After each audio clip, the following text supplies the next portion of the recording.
Yeah, I wondered if clearing those, put it on. You know, that's impressive. I love the noise level. Yeah, it's actually somebody who's just walked in, so I'll wait until. Okay, so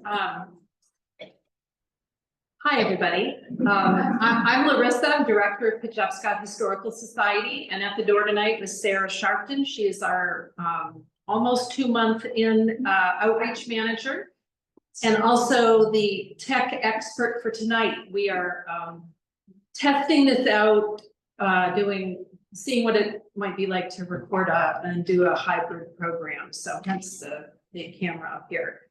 Thank you so much for coming to tonight's program on covering crime and punishment, the evolving relationship between policing and journalism. Before I introduce our speaker, I wanted to mention some other upcoming programs and events. You will have seen a flyer on your seat, I hope, with some things that are coming up, and I think you will be excited about some of the things we're going to do this year. We have a lot of programs confirmed and other ones that are in progress, and it's a fascinating annual theme, and I hope you'll come back to a lot more programs. April 6th, we're having a volunteer open house from 10 to 2. We're going to have 3 speakers for that, and it's for current and interested volunteers, and I think it's going to be pretty fun. We're having food courtesy of Wild Oats for lunch, so please, if you're interested, come out for that. May 4th, we have a couple of things going on here. You may know that there's something called Jane's Walk, which is at least national, I don't know about global, but it's a day of community history walks, which of course we do in the summer anyway. And so Jim St. Pierre, who's in the back there, is doing a tour of the history of the mall, which he has done for us in the past. And so that's happening on that day at 1 in the afternoon. That morning, we're going to have our spring grounds cleanup. So this is actually a very fun event that we have every spring. We're adding a potluck to it. So we'll do raking and pruning and trimming and all those things from about 9 to 11:30 or so, and have a little potluck lunch together. And then May 9th, we have what I think is going to be a phenomenal program with the fire department, investigating arson and beyond. It's a talk and a tour. We're going to do this at the new fire department over on Pleasant Street. They have some historical collections on display there. And Sarah and I had an incredible Zoom meeting with Jeff Emerson, the deputy fire chief, about some fascinating history of how arson gets investigated, and some really pretty fascinating cases. And so I think that's going to be quite the program. So stay tuned for registration about that. And then June 6th, we are going to have Kristen Seavey with us.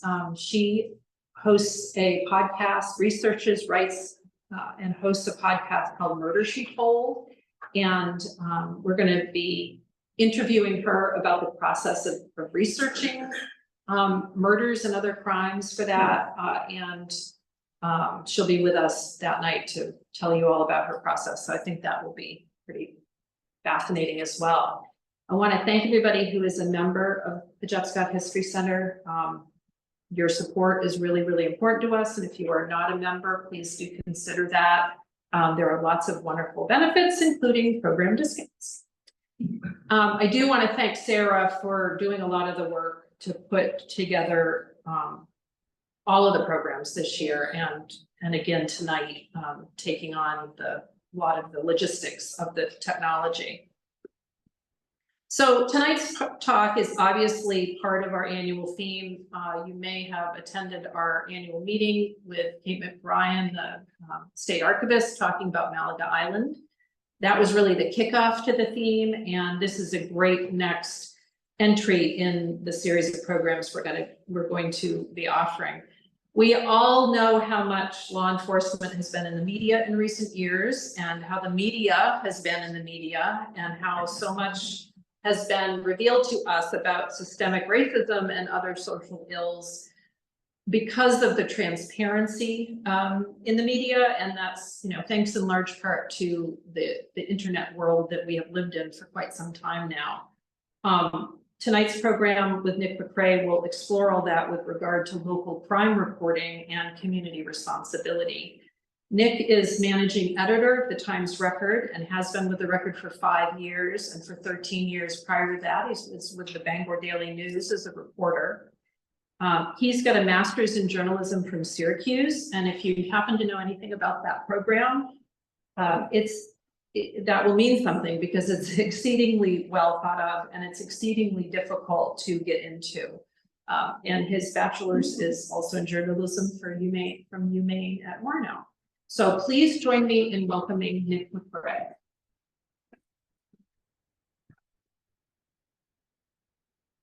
Hey everyone, it's been a while since I did a PowerPoint presentation for all my undergrad degree, so I'm excited to talk about this issue because it's something that's pretty close to me, not only because of my career, but because of how I was raised. Another thing that makes me pretty interested in crime reporting is the fact that my father is a retired cop from Bangor, where I was raised. My stepmother is a retired U.S. Marshal who now works for the court system as a victim witness advocate. And my grandfather is a state trooper who was in the news one time for winning a shootout at the Brewer police station. So that was pretty heavily written about by Bangor Daily. And actually they're unveiling a plaque pretty soon related to that event up at the former site of the police station. So I was raised by cops, very clearly. I didn't get away with much. When I was young, I remember telling my dad, "Dad, I want to be a police officer." And he looked me in the eye and he said, "No, you don't." Because he knew how it was changing, how it was evolving, and how much more difficult it was going to become.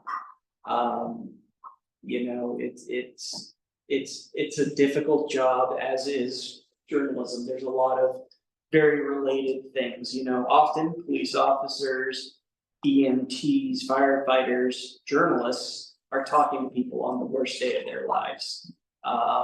So we may have contentious relationships at times, but we understand each other most of the time.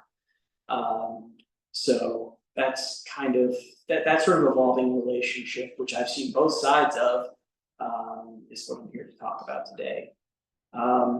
So we're going to talk a little bit about how this is going to be sort of more modern history and how reporting on crime has changed. I'm going to talk a little bit about how things were done when I was coming up in journalism and how that's changing and why. And then we're going to talk a little bit at the end about, the permanency of the internet and how that's changing the way we cover crimes and our interactions with people. Because there's been a lot of change in the past 5 to 10 years in that regard, and it's only building. So first of all, Crime and Punishment just happens to be one of my favorite pieces of depressing Russian literature. And some favorite books from that book. the man who his conscience suffers was not acknowledging his sin, that is his punishment. But big Dostoevsky fan, as sad as it is. So when I was first joined the Bangor Daily, I don't even know how many years ago, as an intern. I was a freshman in college, so this was been like 2005. I tagged along with a man named Doug Caselli, who was their crime reporter. And how we did that was we went to the police department. We asked them for a list of all their arrests for the day. They would bring out the reports. We'd read through the reports, jot down notes, and we'd go back and write the police blotter based on those reports.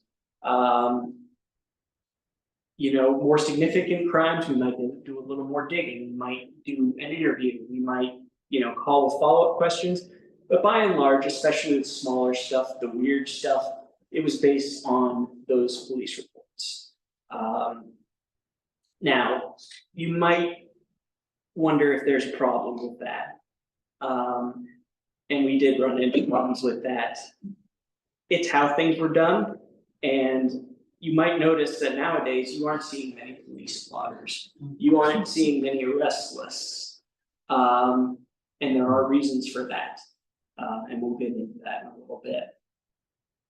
So, one example I like to use is this press release that was sent out by the police department, not locally, but it's a pretty prime example. So I'll read it for anyone who can't see it. 2 officers arrived and located the suspect in his car. He was ordered to step from his car. After he got out, he physically resisted officers.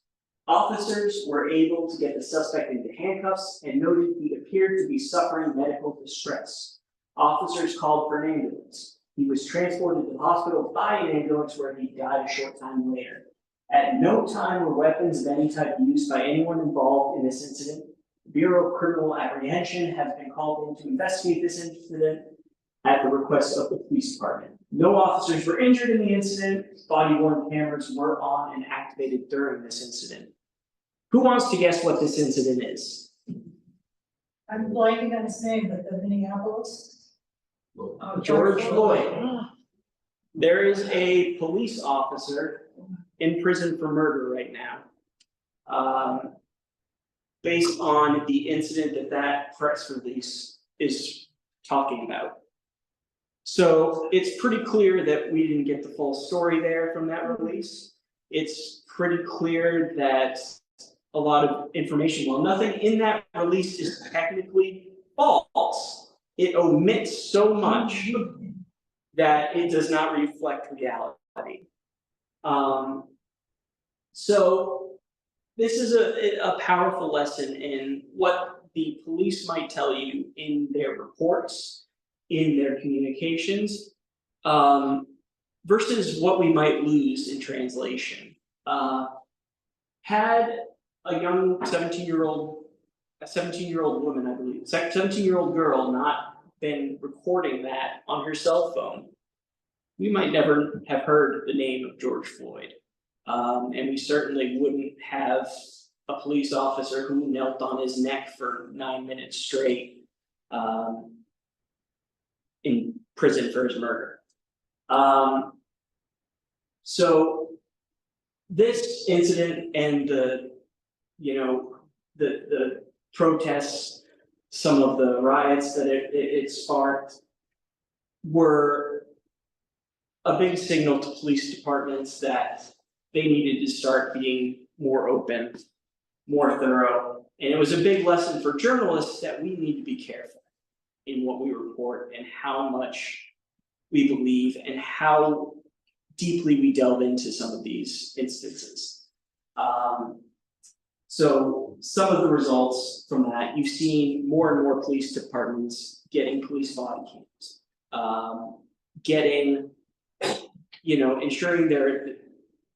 ensuring these interactions are recorded so that they can not only be accountable, but to an extent hold themselves accountable for these interactions. It was a big lesson for journalists in terms of accountability, because we knew had we just stuck with what we were told, rather than what we were able to see, we wouldn't have gotten a full account. And there are numerous other examples of, you know, police missteps that have followed this. So it's so the thing we talk about in our relationships with a lot of groups we report on, that could be the city council, that could be police departments, that could be, you know, all the way down to local arts organizations, is trust but verify. So we want to believe that we have a good relationship with everyone, and we really do. I mean, we're collaborative with police departments, with fire departments, we rely on them for information. We want them to pick up the phone if we call them at 11 o'clock at night about a fire or about an accident. So we need a good relationship with them, and our local departments, we're lucky around here.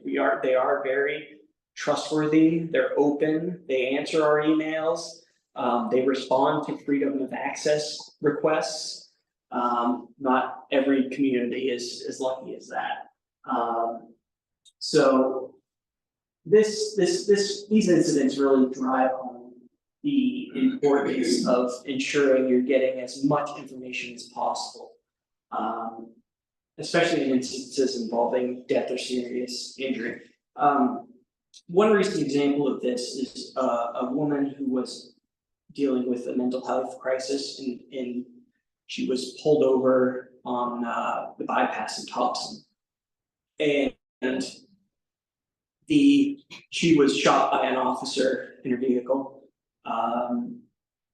And within a day, the police had released the dash cam footage that showed this woman who was in crisis sticking a gun out the window, and police responding with fire. So that put a lot of questions to rest, because we could see what happened. Now, there are still questions about whether the interaction was as positive as it could have been, whether there was maybe a way of talking this woman down. But the question of, was the officer justified, was kind of answered there. Things could have been done differently, probably, but we at least were able to see how it went down.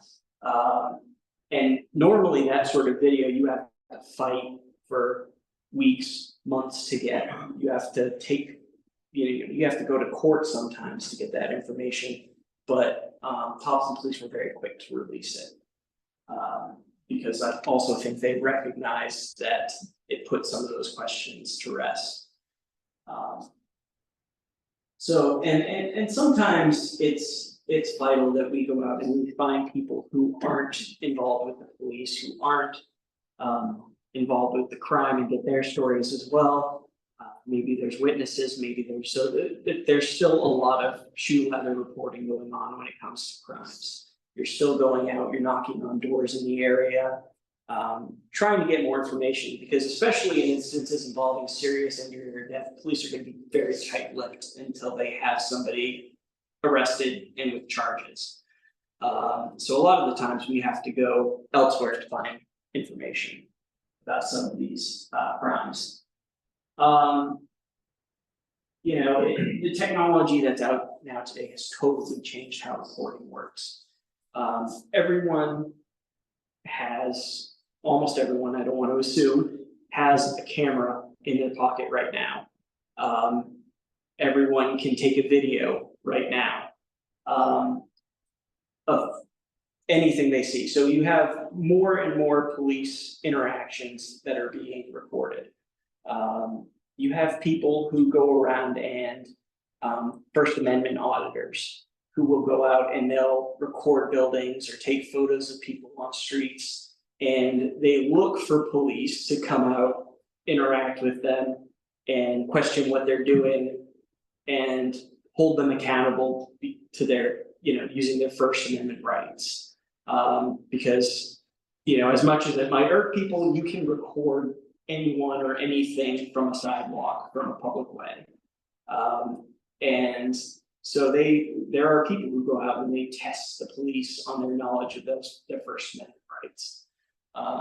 And there have been quite a few lawsuits filed, I don't know of any locally, but lawsuits filed against departments because of those interactions. And prior to cell phones, it was very rare to have these instances reported. You might have had witnesses see it and they can talk to newspapers, but it doesn't really get out. Now those videos, they can go online, they can go viral, and suddenly you have the entire nation caring about this situation, not just your community, not just this group of friends. And it can happen like that.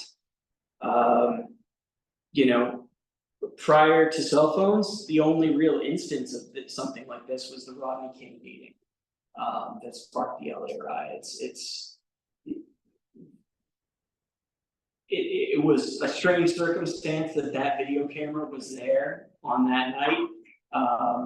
But that was sort of the earliest example of this sort of thing happening and becoming a nationwide interest. So you're seeing more and more police departments move to police body cams to sort of increase that level of accountability. And some departments even have, you know, there's the obvious dashboard cameras that are pervasive now. I don't know of any that don't have that. And then there's even gun cameras now, where on the end of the gun is a camera that when the officer draws his weapon, it starts taking video. Idea being that what that officer sees, what his gun is on, is what you can see. And as dire and sort of grim as it is, it's one of the more accurate ways of knowing what that officer was looking at when he took that action. So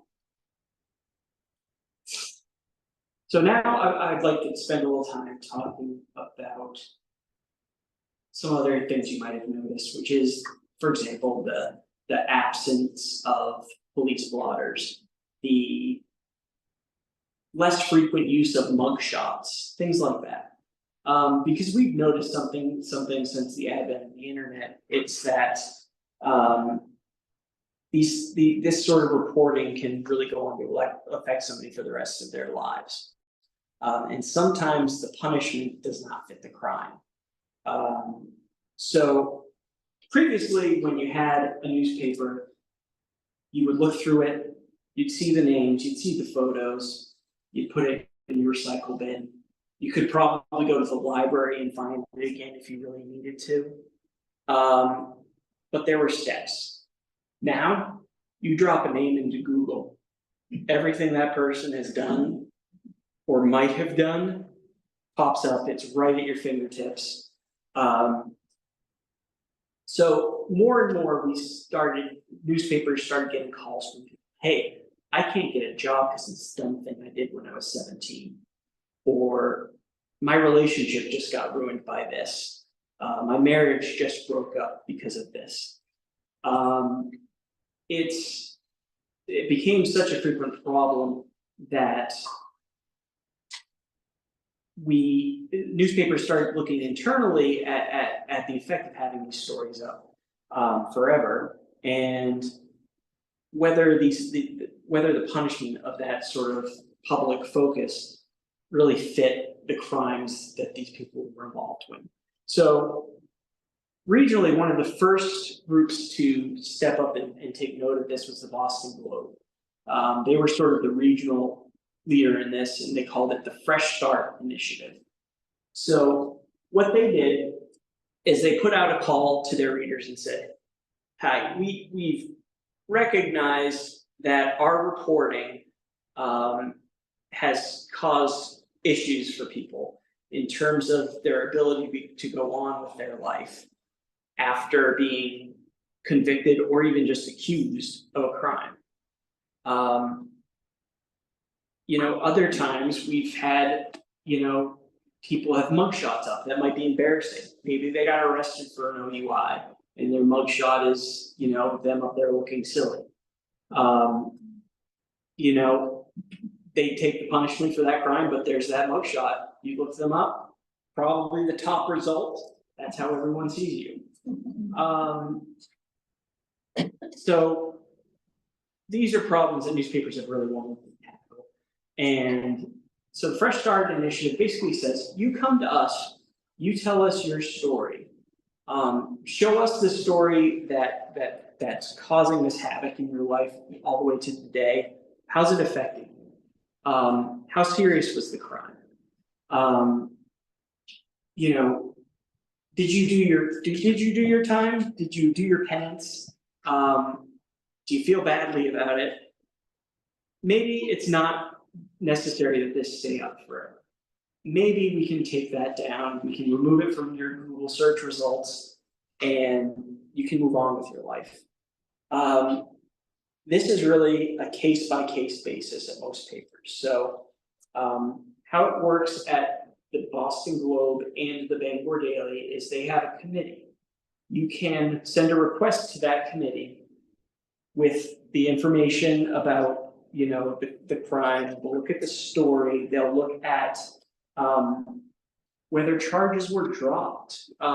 Very often these people are arrested for these crimes, charges are later dropped or reduced. Often the crime isn't serious enough that we would have picked it up again and corrected the record that, oh, by the way, this person had these crimes, these accusations dropped, but they pled guilty to this lesser charge. You wouldn't necessarily see that unless it were a really major crime that was worth spending limited reporting resources on finding and digging up. So obviously, somebody's convicted of a murder. They come to us asking us to take the story down. We're not going to do that. You know, regardless of whether you've done your time, that's arguably the most or second most serious crime you can commit. It's in the public interest to know your name, to know potentially what you look like, depending on the crime. So that's an easy one. What's a little harder, and I'm going to use a local example for this. I got a call just 2 weeks ago, actually, from a man from Topsom who had been arrested for peeing on a sidewalk outside of a bar. This was one of those police blotter items we wrote 15 years ago, and he hadn't been in trouble since.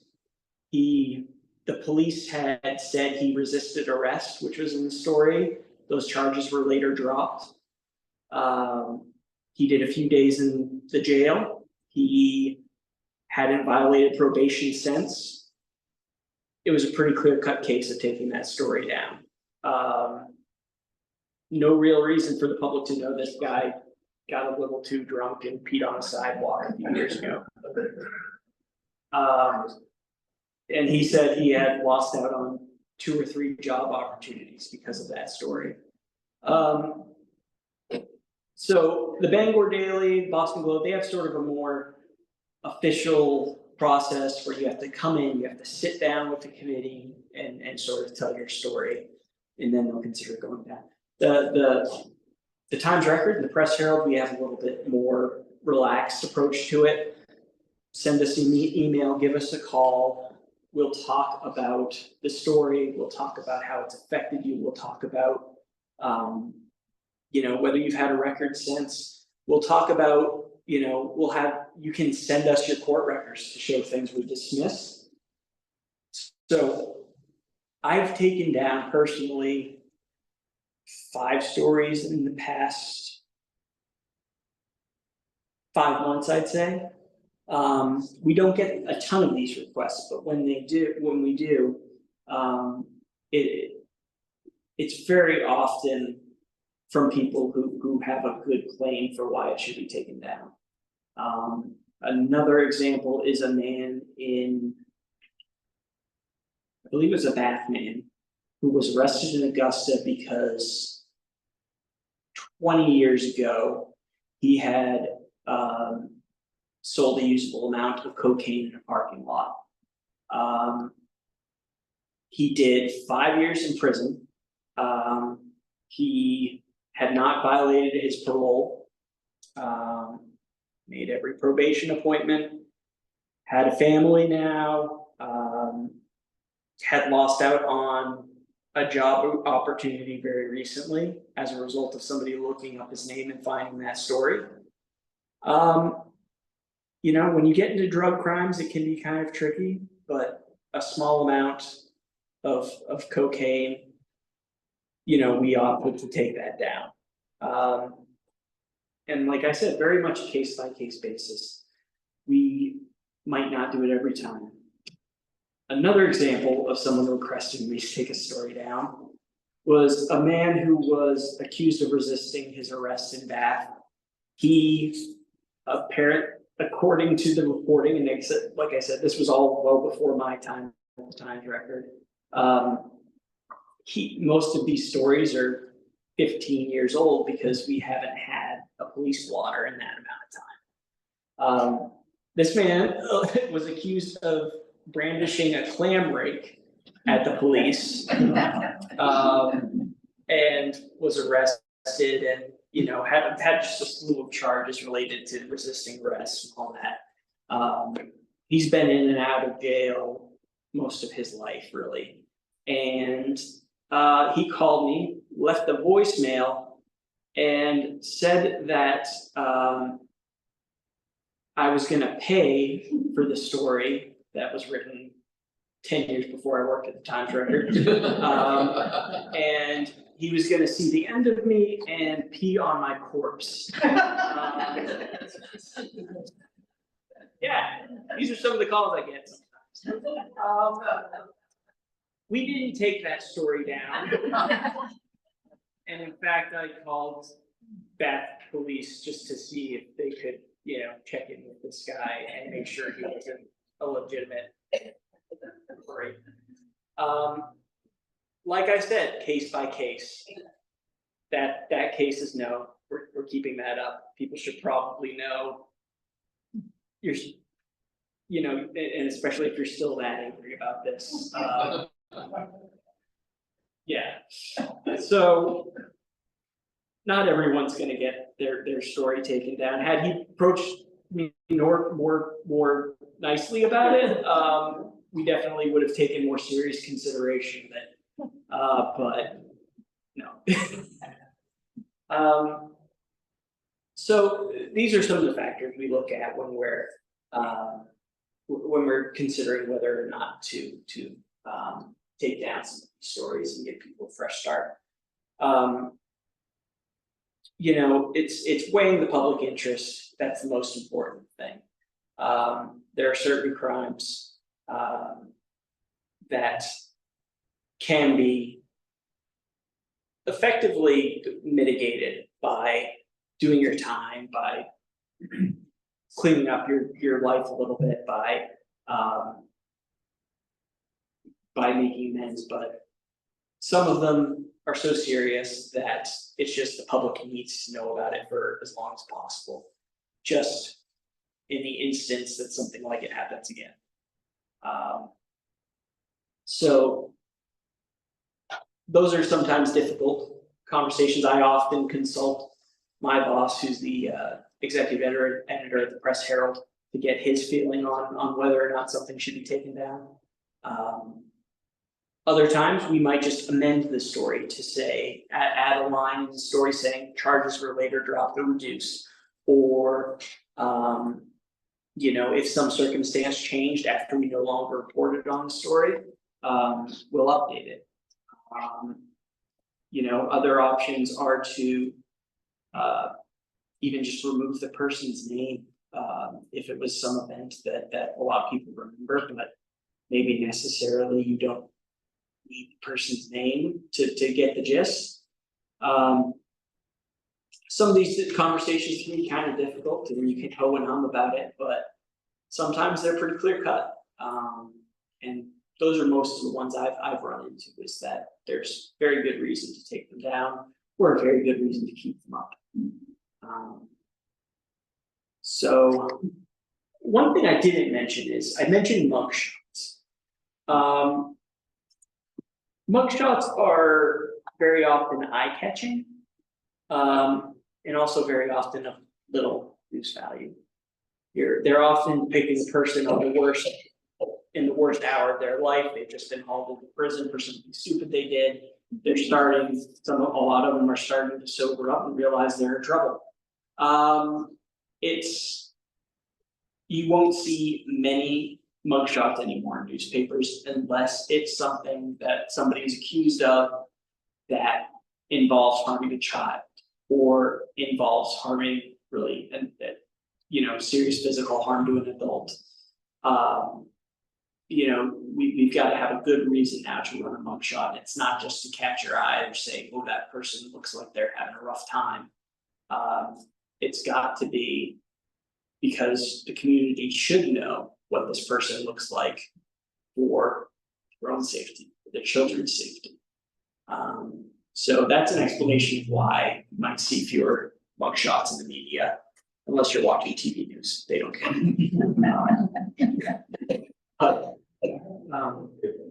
So yeah, that's all I have on that subject, and I'm happy to take any questions about this or journalism in general.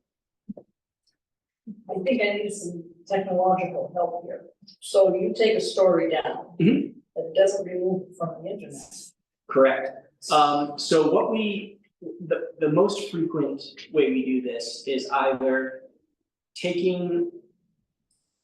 we can unpublish a story, which makes it just very hard to find. We can also very easily remove it from Google search results. So you can tag stories with certain tags like police, law enforcement, tagging with the person's name. Removing those tags makes it very hard for Google's algorithm to find the story based on searching for a person's name.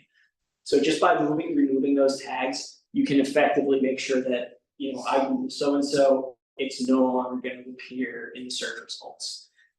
So while the story still exists somewhere online, you're very hard pressed to find it. You were talking about that instance where a woman was shot in Thompson and the police were basically immediately and hear that they were threatened. What if she hadn't had it done? Do you think they would have released the video as quickly? No. And Good question. We would have had to fight. We would have had to file FOIAs. Maine has pretty strong freedom of access laws. Not as strong as some states, but pretty good. They're required to respond within, I believe it's 2 weeks that they've received your request. Then they have a reasonable amount of time to fulfill the request. Who knows when that's going to be? I've got one freedom of access request that I sent to the Federal Aviation Administration 10 years ago, and they haven't responded. So it depends on the organization. Police departments, depending on the situation, will drag their feet, and we may have to get attorneys involved and sue them for that information, which is expensive. Newspapers don't have a lot of money anymore, so we can't do that often, unfortunately. And thankfully, those instances are rare. One interesting fact I should note is that the state attorney general's office reviews all police-involved shootings in the state. So police-involved shooting happens, AG's office investigates the circumstances, looks at the video and everything. In the 1995, this started. So in the 30 years now, wow. In the 30 years now that the AG's office has been doing these reviews, there have been, I looked this up to make sure it was accurate, 130 police-involved shootings in the state, not one of them has been ruled unjustified. Every single one has been ruled a justified use of force. Can't say I've seen video from all 130 of those shootings. I've probably seen a few. Every one of them was ruled justified, and I've got to imagine there's some in there that probably would raise some questions. But we got to fight tooth and nail to get information on each of those. It's you know, it's one of those things like where if a committee has a unanimous vote 200 times in a row, you're really starting to question whether the work is really being done. You know, it's a challenge, but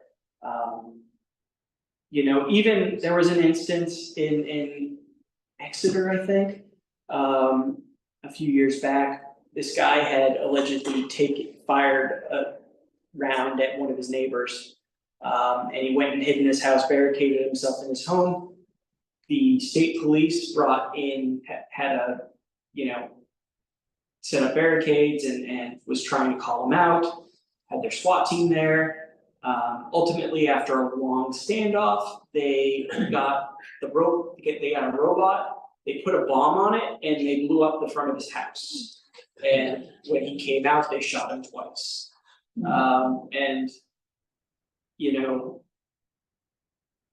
you gotta wonder sometimes if obviously there was a lot of criticism about that approach to ending that standoff, regardless of how it started. And that was one of the justified use of force instances that the AG's office rules. So, yes.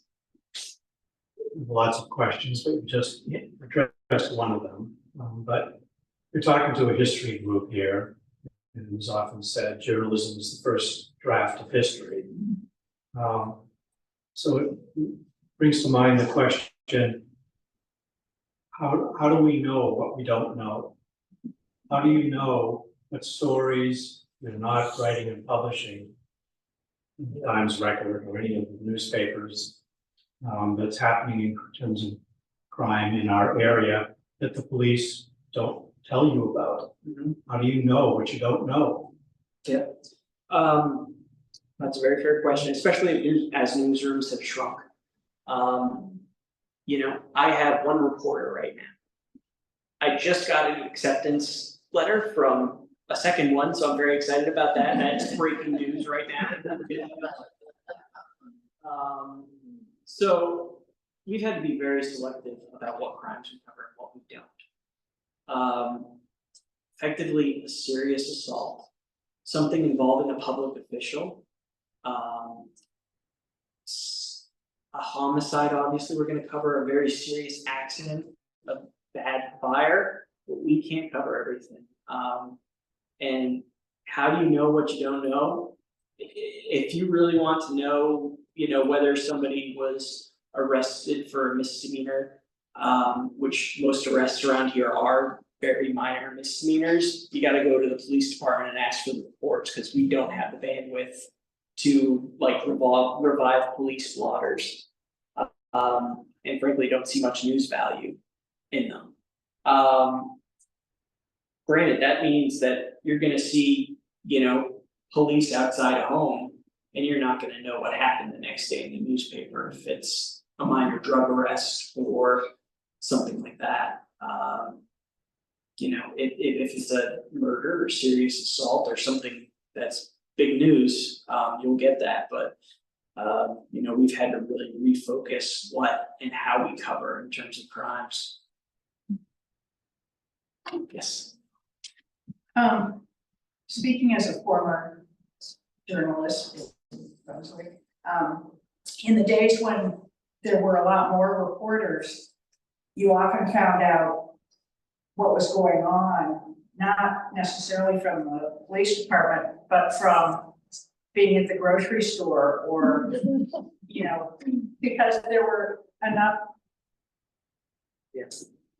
bodies out in the community and the reporters had to live within the circulation area. And you hear things. Yeah, exactly. So Christian Moravec is our new reporter.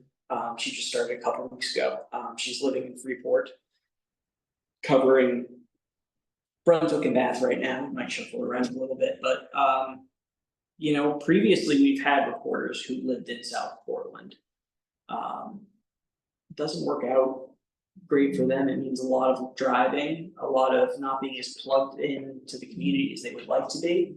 So we've really started stressing our new round of hires, finding people who can settle relatively locally, so that they can overhear some of those things.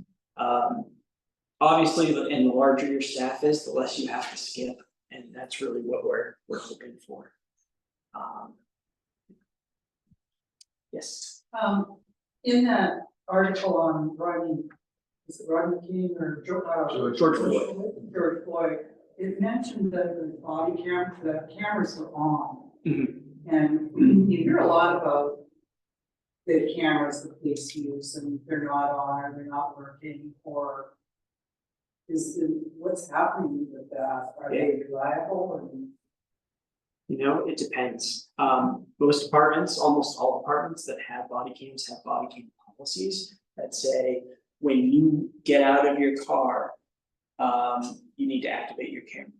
Some departments have cameras sophisticated enough, they get out of the car, they automatically start, and you don't have a way of turning it off.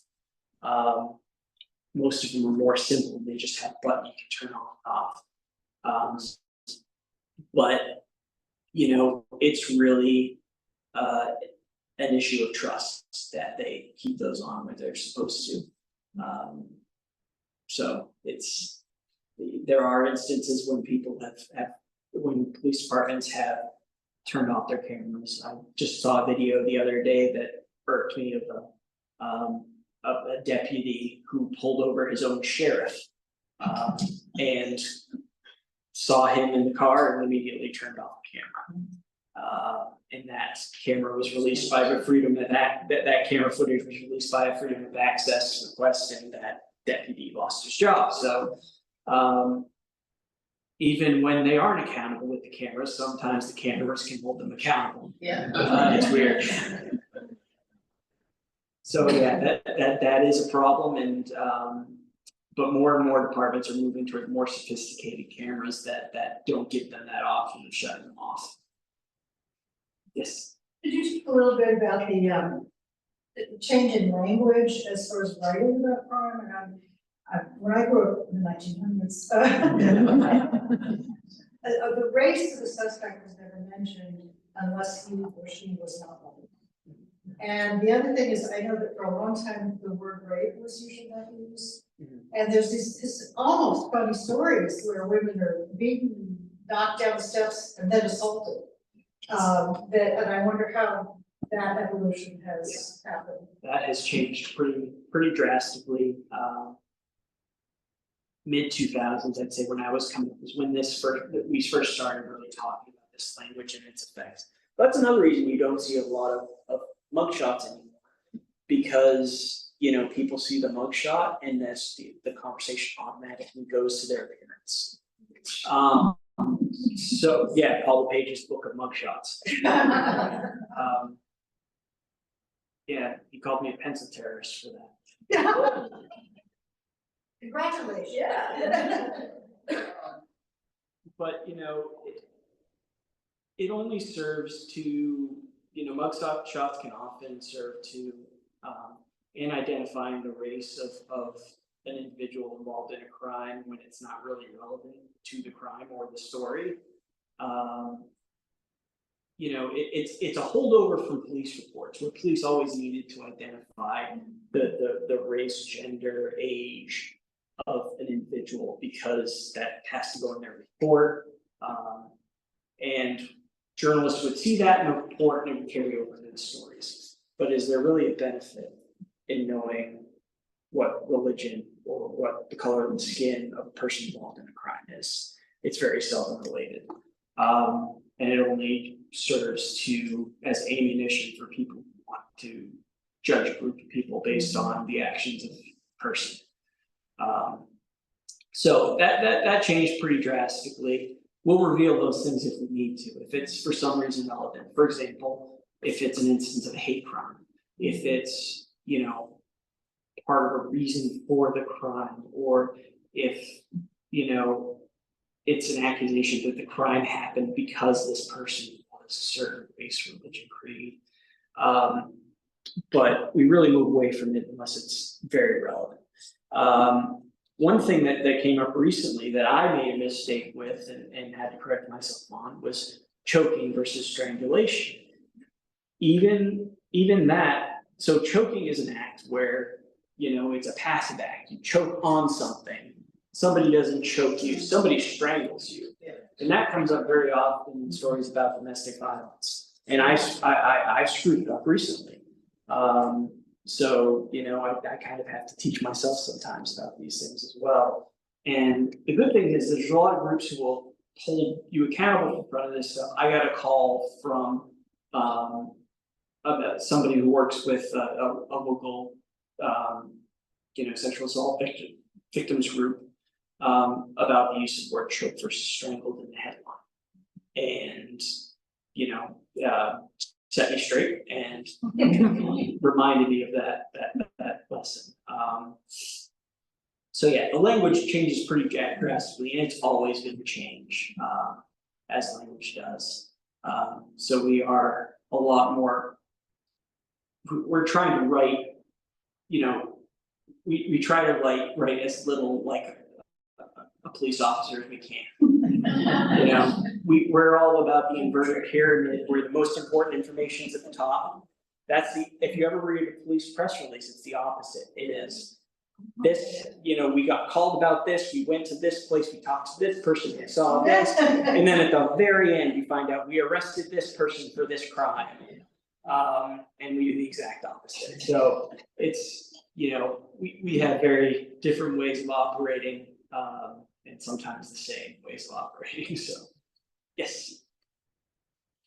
Oh, I'm sorry, I haven't called on, you've had your hand up a few times already. So, sort of following up on, you don't know, but you don't know. Mm-hmm.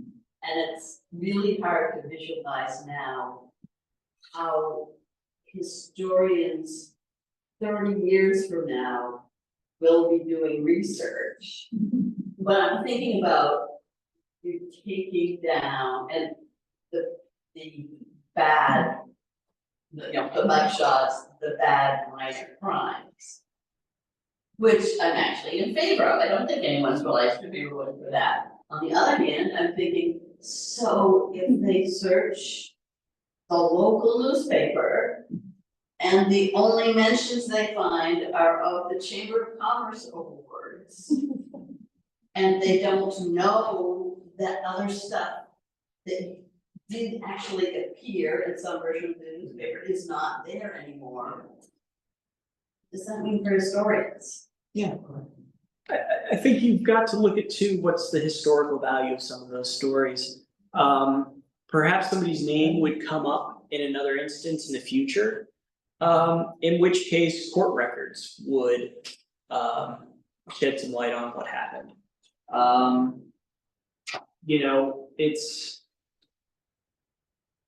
It's a balancing act for sure. It's on the one hand, I'm very much in favor of the paper of record idea.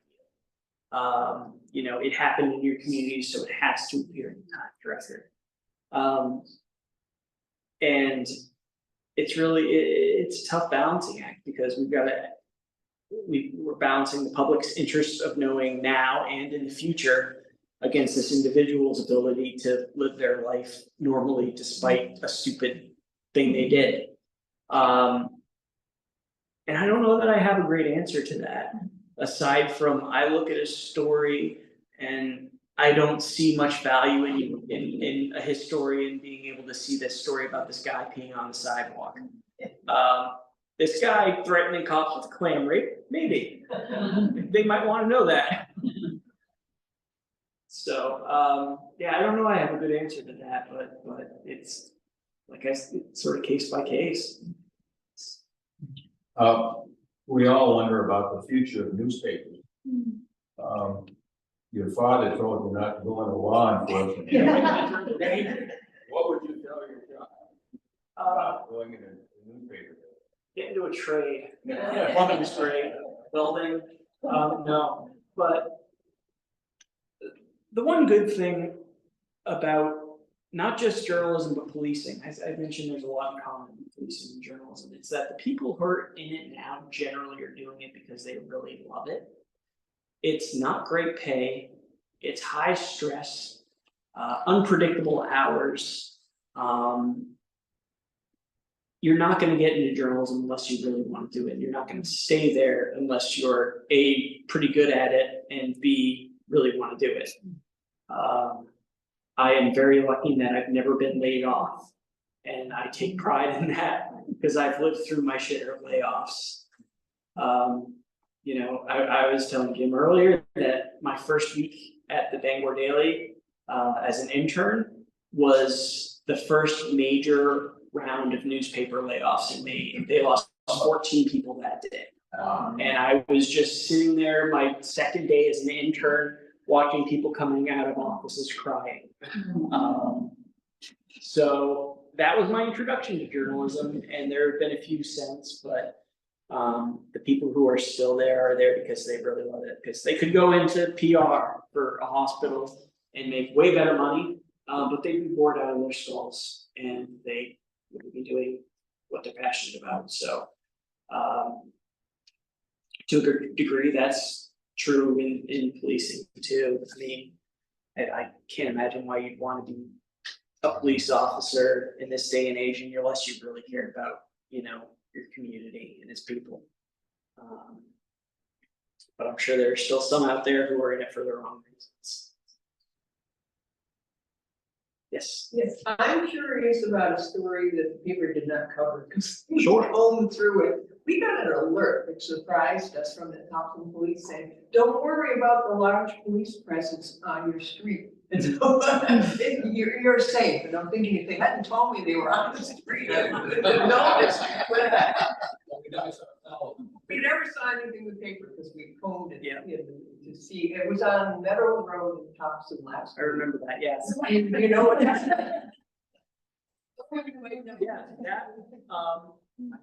that was like a small drug bust and somebody ran away from the scene. So they were looking for him, so that's why there were so many more than there normally would have been for a call like that. But it was misdemeanor charges, so we didn't bother, you know, reporting on it because it's, you know, frankly, probably something probably somebody wouldn't even have gone to prison for really. So yeah, that's, you know, so you'll see siren, you'll hear sirens and see lights, and sometimes you won't see it in the paper anymore. Yeah, so it's, and you may see things in press releases from the police that we won't cover. So say they're looking for a shoplifter, and they put up their photo and say, do you know this person? We're looking for them in arrest. You know, is stealing $50 worth of merchandise really worth being in the paper? Probably not, but I understand why the police do it, because they just would like to charge somebody for that. So that doesn't necessarily mean we have to help them. The internet can help them. A related question. Yeah. Sending out these alerts, is that common? We've never had that happen to, except when Robert Carr, because he was also on that alert. Yeah, that's. So we were shut down. Yep. So you'll start seeing more and more of those alerts, generally, to explain why there's a large police presence, like, should you be worried? I think that happened before CARD. Well, no, this one that just came was just. Oh, like this a week ago. The card. I think you'll see more and more of them, especially post-CARD. Because people are on edge whenever they see a large number of police officers after something like that. So, yeah, you'll see more and more of those. You'll get a lot of silver alerts, you'll get a lot of amber alerts. You know, it's a pretty big power for police to be able to like hit everyone's phone with an emergency alert like that. And you'll be seeing them use it, you know, either to calm situations or to get help. I have a related Yeah. question. How do you decide whether or not to report on when you have a situation like we had the mass murder here, and it has important public news value. On the other hand, there's always the concern about copycats and giving attention and publicity to the person who committed that crime. How do you decide, you know, what to write about that, what to publish about that? It's, you know, so one thing you'll notice is newspapers today, we do not cover a suicide unless it happens in a very public spot or it's a high profile individual. And that's because studies have shown that the more you report on suicides, the more suicides happen. Communities that have regular newspaper articles about area suicides have higher suicide rates. So, you know, you won't see reporting on suicides unless, and we'll report on it very carefully. We won't say somebody committed suicide generally because, you know, that incriminates them in a crime. We won't say they took their own life because that softens it too much. So we become very careful how we report on that, which is sort of related to your questions about what we do if we don't cover something like Robert Card, the worst mass shooting disaster in the state's history, probably in the region's history. We're going to be very open about that. We're not going to shy away from using his name, even if there might be some crazies out there who want to, you know, sort of deify him for what he did. We're going to be open about it, especially since the police had interactions with him prior. Especially since we've been warned that this might happen, and it wasn't taken seriously enough. So that sort of situation, we're going to put it all out on the table. Basically, everything we learn, as long as we can verify it, you're going to get, because it's important to know what we missed and how we don't miss it again. Yes. One of the responses police will often give is that they cannot comment on an active investigation, which is right, and we all agree with. You never have situations where you are frustrated with them for saying that. You know, there may be more that they could stand in case you point who was in shooting. We saw 2 days of press conferences, and you could see the growing frustration between the media in the room and the police commission, or actually the public safety commission. Can you comment on that? Yes. So the media and the police are very much at odds, especially in serious crimes and investigations about this. We want to tell you as much as we possibly can within the bounds of safety. Police want to keep as much quiet as they can to avoid reducing the chances that they can prosecute the person of the crime. By saying too much, the police risk having a lawyer say, oh, there's no way this person can get a fair trial because of all this media coverage. There's no way we can get a conviction now because turns out these facts we revealed to the media weren't true. So we have very different interests from the police. The police want to be sure that they solve this crime, bring this person to custody, but also get the conviction, put them in jail. We are more concerned about the public safety aspect. Do I need to worry about going out on the street tonight?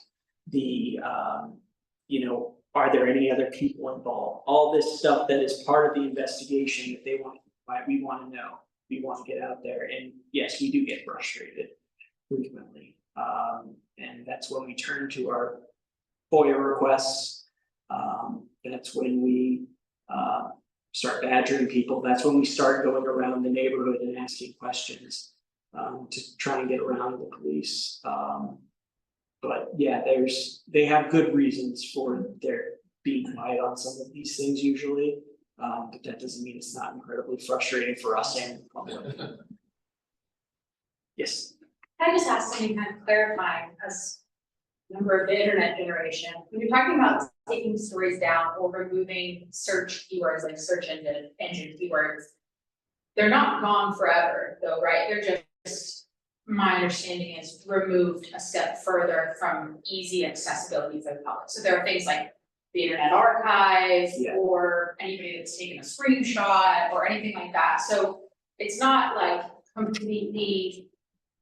For the question about historians, a historian could probably find that again through the back alleys or the microfiche or whatever. Someone who really understands how to research, how to dig things up that aren't easily findable in search results could definitely find them eventually, which is why we sometimes, depending on the story, take the step of removing a name or amending the story. But for our purposes, we're really interested in making sure that that guy that you applied for the job with, when he searches for your name, that isn't the first result that pops up. So it sort because- of mitigates the yeah. harm without erasing the Exactly. history. So like most people who are involved with crimes haven't necessarily, they don't have a high position job where their name would pop up a bunch. They don't have, a lot of, they haven't appeared in the newspaper for a lot of other things. So that first search result is gonna be their crime. So really just making that fall down the list as far as possible, is what we look to accomplish when we do that. But if you know your stuff, you can still dig it up. But, Nick, thank you very much.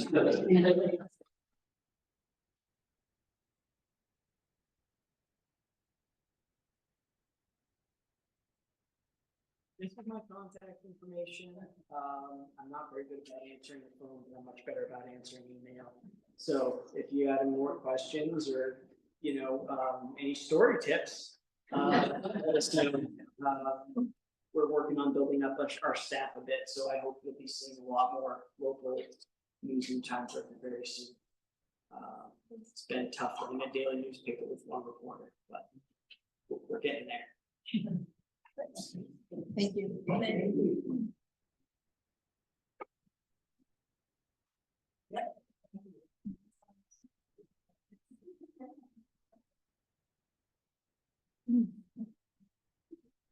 Thank you very much. That really, really interesting.